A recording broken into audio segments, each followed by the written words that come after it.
काम नहीं हुआ है। उसके बाद अखिलेश जी, अखिलेश ने भी अच्छा काम किया है। शुरू में तो वो थोड़ा दब के काम कर रहे थे, बाद में 2-3 साल में उन्होंने काफ़ी अच्छा काम किया है। फिर भी उनमें एक्सपीरियंस की बहुत कमी थी, उस टाइम इतना वो फ्रीली इतना काम नहीं कर पा रहे थे। फिर भी उन्होंने 6 नंबर देना चाहेंगे उनको हम। कितना नंबर दे रहे हैं? पास कर रहे हैं नहीं? नहीं, 6 से 7 के बीच में। अच्छा, लड़ाई।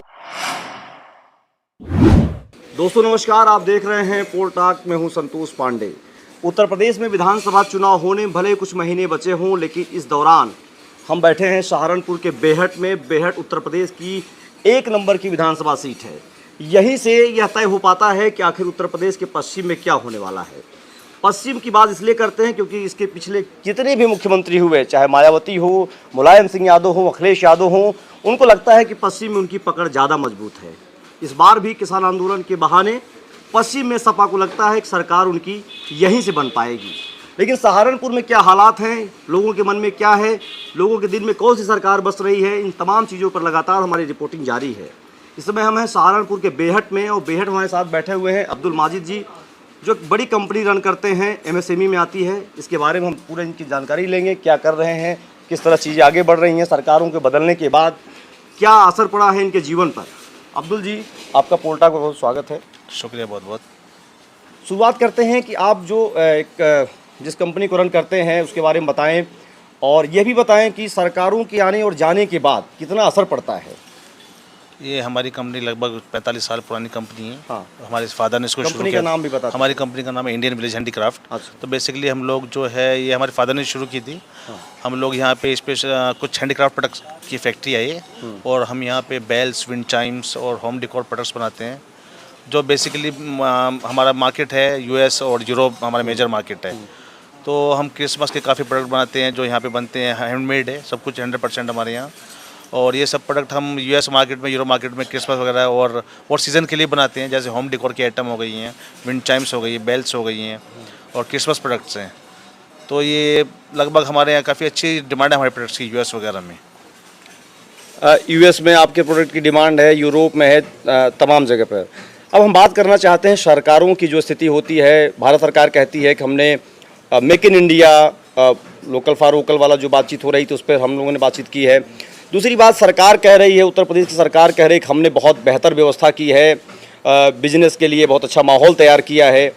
इन दोनों चीज़ों के बीच में जब आपकी कंपनी और आप आते हैं तो आपको क्या लग पाता है कि वाकई में 5-6 साल में जो भारत सरकार बातें कर रही वो सही हो रही है, या उत्तर प्रदेश सरकार जो 4-5 सालों में बातें कर रही वो सही हो रही है, या जो आप झेल रहे हैं, जिन परेशानियों का सामना कर रहे हैं, उन बातों में कुछ अंतर दिखता है? देखिए, सरकार कोई भी आए वो चाहती है कि उसके यहाँ बिजनेस बढ़े, उसके लोगों को रोज़गार मिले। हाँ। लेकिन कुछ पॉलिसी होती है, गवर्नमेंट पॉलिसी बना देती है, वो इम्प्लीमेंट नहीं हो पाती हैं। अब गवर्नमेंट ने भी काफ़ी कोशिश की है, जैसे हमारे योगी साहब ने जो है इस बार एक ODOP के नाम से एक स्कीम चलाई है, वन डिस्ट्रिक्ट वन प्रोडक्ट। जी हाँ।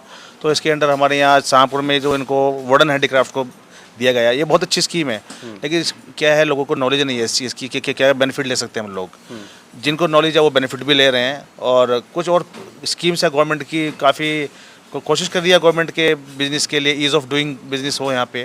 लेकिन अभी भी पिछले रिसेंटली 1 साल में और 6 महीने में बहुत ज़्यादा रॉ मटेरियल की कीमत बढ़ गई है, लेबर बहुत ज़्यादा महंगी हो गई है, लोहे के प्राइस लगभग डबल हो गए हैं, कोयला डबल हो गया है, और हर चीज़ जो है महंगी हो गई है।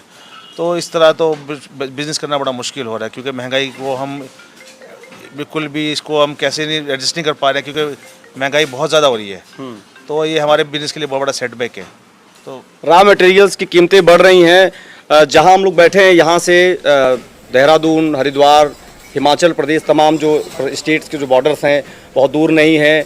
वहाँ एक तरफ जो डेवलपमेंट हो रहा है उसको देखने के बाद लगता होगा कि उत्तर प्रदेश में चूँकि आप आते हैं, सहारनपुर है, यहाँ पर डेवलपमेंट के सरकारों की जो योजनाएं चल रही हैं। एक चीज़ और जानना चाहेंगे, बिजली को लेकर के जिस तरीके से सरकारों ने तमाम वादे करते रहे, इसके पहले बसपा की सरकार रही हो, सपा की सरकार रही हो, भाजपा की सरकार आने के बाद यह माना जा रहा था कि बिजली की व्यवस्था बेहतर होगी, खास करके इंडस्ट्रियल एरिया में, सहारनपुर के इलाकों में बेहतर होगी। क्या लग पा रहा है, चीज़ें बेहतर हुई हैं या वैसे ही हैं? नहीं, बिजली की तो व्यवस्था पहले से बहुत अच्छी है। बिजली काफ़ी 18-20 घंटे तो लाइट आ रही है। बल्कि ये पिछली सरकार में भी अखिलेश ने भी काफ़ी काम किया था इस पे, उसका बेनिफिट भी मिला है गवर्नमेंट को। लेकिन अभी योगी जी ने बहुत काम किया है लाइट पे। तो पहले तो हमारे यहाँ 8-10 घंटे लाइट आती थी, लेकिन अब ये है कि 18-20 घंटे लाइट मिल रही है। तो ये तो इसमें काम हुआ है, इस फील्ड पे काम हुआ है काफ़ी। हम बातचीत कर रहे हैं इंडियन विलेज हैंडीक्राफ्ट्स के मालिक माजिद हुसैन जी से, अब्दुल माजिद जी से बातचीत कर रहे हैं। और इसी बीच में यह भी बात हो रही है कि क्या सेवाएं बेहतर हुई हैं या जो बिजली की व्यवस्था थी वो कितनी बदल पाई है। इन्हीं सारी बातों के बीच में एक बात और हम करना चाहेंगे, पॉलिटिकल बातें इसलिए करना ज़रूरी क्योंकि लगातार ये बात लोग जानना चाहते हैं कि सहारनपुर के जो व्यवसायी हैं उनके दिल में कौन बस रहा है। मायावती की पार्टी के यहाँ सांसद हैं, बसपा यहाँ पर एक लोकसभा की सीट है सहारनपुर जो उनके कब्जे में है। समाजवादी पार्टी का जो विधायक है वो सहारनपुर सदर का है और बाकी सीटों पर भाजपा है। अगर सारी सीटों पर एक पार्टी का कब्जा होता है या जीत मिलती है तो कितना बड़ा बदलाव देख सकते हैं सहारनपुर के लिए आप? सहारनपुर में देखिए बसपा का तो इस बार कोई बिल्कुल नहीं, कोई नहीं पूछ रहे हैं यहाँ पे। बसपा का तो कुछ नहीं है यहाँ पे, तो सीधी सीधी टक्कर यहाँ बस समाजवादी पार्टी और बीजेपी की सीधी सीधी टक्कर है। तो जब भी मुकाबला रहना है इन दोनों पार्टी के बीच में रहना है। कांग्रेस की तरफ से जो बातें हो रही हैं लगातार, इमरान मसूद साहब हैं, विधायक रहे हैं एक बार और लगातार चुनाव हार भी रहे हैं, उनको अगर समाजवादी पार्टी में कहा जा रहा है कि अगर शामिल कर लिया जाता है तो क्या उसका कोई इम्पैक्ट पड़ने वाला है? हाँ जी, बिल्कुल इम्पैक्ट पड़ेगा क्योंकि काफ़ी उनका वोट बैंक काफ़ी है, इमरान मसूद को काफ़ी लोग चाहने वाले हैं। और अगर वो समाजवादी में आते हैं समाजवादी को बिल्कुल उसका बहुत बेनिफिट मिलेगा। लेकिन अगर वो समाजवादी से हटके लड़ते हैं तो इसका सारा बेनिफिट जो है वो बीजेपी को मिलेगा, समाजवादी का भी नुकसान होगा। और इसमें जो है कांग्रेस को तो बहुत मुझको लगता है कि कोई यहाँ कुछ कमाल कर पाएगी कांग्रेस।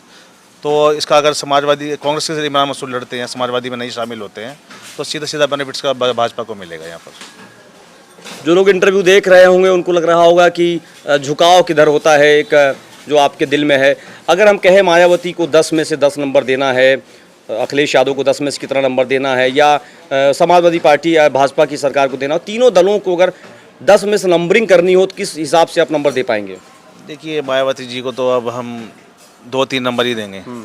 अखिलेश वो अभी जो उनके काम हुए हैं उसके हिसाब से बता रहे हैं आप? उनका जो पिछला टर्म रहा है वो तो बिल्कुल बेकार ही रहा है। 2012 7 से 12 तक उनका टर्म बड़ा गलत गया है। उससे पहले उन्होंने बहुत अच्छा शासन किया है।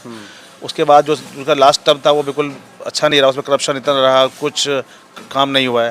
उसके बाद अखिलेश जी, अखिलेश ने भी अच्छा काम किया है। शुरू में तो वो थोड़ा दब के काम कर रहे थे, बाद में 2-3 साल में उन्होंने काफ़ी अच्छा काम किया है। फिर भी उनमें एक्सपीरियंस की बहुत कमी थी, उस टाइम इतना वो फ्रीली इतना काम नहीं कर पा रहे थे। फिर भी उन्होंने 6 नंबर देना चाहेंगे उनको हम। और बाकी योगी जी ने काफ़ी बहुत चीज़ों पे काम किया, जैसे क्राइम पे बोल रहे हैं, क्राइम कंट्रोल किया है, लॉ एंड ऑर्डर पे काम किया है। बाकी लेकिन और चीज़ें बहुत हैं। देखिए जहाँ मैं रहता हूँ वहाँ मुस्लिम मेजोरिटी, हम भी मुस्लिम में, थोड़ा मुस्लिम में उनके थोड़ा सा ये डर है थोड़ा सा कि वो टारगेट करते हैं, इस तरह की बात। योगी जी करते हैं, सरकार करती है, या जो उनके नुमाइंदे होते हैं, जो लोग होते हैं जो एक माहौल क्रिएट कर रहे हैं लगातार? आप लोग देख रहे होंगे कि नाम आता है कभी किसी दल का किसी दल का, उनसे नाराज़गी है कि योगी सरकार से नाराज़गी है? देखिए सरकार के बड़े इस तरह पे तो योगी जी तो वो बोलते नहीं है, लेकिन जो कुछ ऐसे तत्व हैं जो शरारती तत्व हैं, उल्टी सीधी बातें करते हैं, उस तरह जहर घोलने का काम करते हैं, उस पर गवर्नमेंट लगाम नहीं लगा पा रही है। तो गवर्नमेंट को चाहिए कोई इस तरह की अगर हरकत होती है तो उस पर लगाम लगाना चाहिए। कोई भी असामाजिक तत्व जो बिल्कुल हमारा जो माहौल ख़राब करना चाहे तो उस पर सख्त से सख्त कार्रवाई हो, तो माहौल सही रहेगा तो बिल्कुल सब बिजनेस भी अच्छा होगा, सब आपस में मोहब्बत रहेगी। तो जो भी ये इस तरह के लोग हैं जो शरारतें करते हैं, शरारती तत्व हैं, तो इस पर सख्त एक्शन लेने की ज़रूरत है। कितना नंबर दे रहे हैं? पास कर रहे हैं? नहीं 6 से 7 के बीच में। अच्छा, लड़ाई जो हम लोग लगातार सहारनपुर में यह भी देख रहे हैं कि जो लड़ाई हो रही है वो समाजवादी पार्टी और भाजपा के बीच में कई जगहों पर हम लोगों ने देखा है इस तरह की बातें हो रही हैं। तो जो नंबरिंग मिल रहा है वो अखिलेश यादव और योगी आदित्यनाथ दोनों को बराबर का मामला है। कानून व्यवस्था प्राथमिक तौर पर देखी जा रही है, अगर कानून व्यवस्था अच्छी रहती है चीज़ें और बदलेंगी। एक अंतिम सवाल आपसे करना चाहेंगे कि व्यवसाय को लेकर के उत्तर प्रदेश में तमाम मेले लगाए गए, एक्सपो लगाए गए, यहाँ तक कि बाहर से फ्रांस, जर्मनी, तमाम जगह के यहाँ पर चीज़ें हुई। क्या लग रहा है कि क्या चीज़ें ऐसी रह जा रही हैं जो तीनों सरकारों को देखा जाए, मायावती, मुलायम, अखिलेश और योगी को, क्या चीज़ें हैं जो मिस कर जा रही हैं लगातार, जो उत्तर प्रदेश, राजस्थान, पंजाब तमाम राज्यों को टक्कर नहीं दे पा रहा है? नहीं देखिए, अब पिछले कुछ सालों में तो काफ़ी काम हुआ है। योगी गवर्नमेंट भी इसमें काफ़ी कोशिश कर रही है कि ज़्यादा से ज़्यादा बिजनेस यूपी में आए, ज़्यादा से ज़्यादा इंडस्ट्री लगें। गवर्नमेंट स्कीम भी बना रही है, काफ़ी अच्छी प्लानिंग भी कर रही है, जैसे ODOP, 1 डिस्ट्रिक्ट 1 प्रोडक्ट है, ये बहुत अच्छी स्कीम है गवर्नमेंट की। लेकिन अभी भी बहुत चीज़ें ऐसी हैं, मतलब जैसे रॉ मटेरियल मैंने बताया आपको, और चीज़ें उस तरह से निकल के आ नहीं पा रही जिस तरह गवर्नमेंट भी एक्सपेक्ट कर रही है और हम भी एक्सपेक्ट करते हैं। प्लान गवर्नमेंट प्रोग्राम बना रही है बट इम्प्लीमेंटेशन नहीं हो पा रहा है उनका। गवर्नमेंट की सोच अच्छी है, वो चाहते हैं कि ज़्यादा बिजनेस आए, ज़्यादा लोगों को रोज़गार मिले, लेकिन इम्प्लीमेंटेशन की बहुत कमी है, इम्प्लीमेंटेशन नहीं है। आपका कहना है कि सरकार सोच तो रही लेकिन कर नहीं पा रही है। जी ये मतलब गवर्नमेंट बना रही है, देखिए ये तो सब काम तो सीधे गवर्नमेंट नहीं कर सकती, अधिकारी हैं को इम्प्लीमेंट कराएं, लोगों तक जानकारियाँ पहुँचाएं, ये गवर्नमेंट की स्कीम है, ये बेनिफिट है, या बेनिफिट लीजिए। गवर्नमेंट ने काम है, गवर्नमेंट का काम है स्कीम बनाना, तो अधिकारियों का और जो प्रशासनिक अधिकारी हैं उनकी भी ड्यूटी है कि वो लोगों तक पहुँचाएं कि भाई गवर्नमेंट की स्कीम है, आप बेनिफिट लीजिए इसका। तो लोगों तक जानकारी नहीं पहुँच पाती है कि क्या गवर्नमेंट हमारे लिए स्कीम बना रही है, तो चीज़ें फिर ऐसे जैसे चाहती है गवर्नमेंट उस तरह की नहीं आ पाती हैं। ये बातें हो रही हैं सहारनपुर के बेहट से, और आपने देखा किस तरीके से यहाँ पर रुझान जो सामने आ रहा है लगातार किसी के पक्ष में सीधा मामला नहीं जा पा रहा है।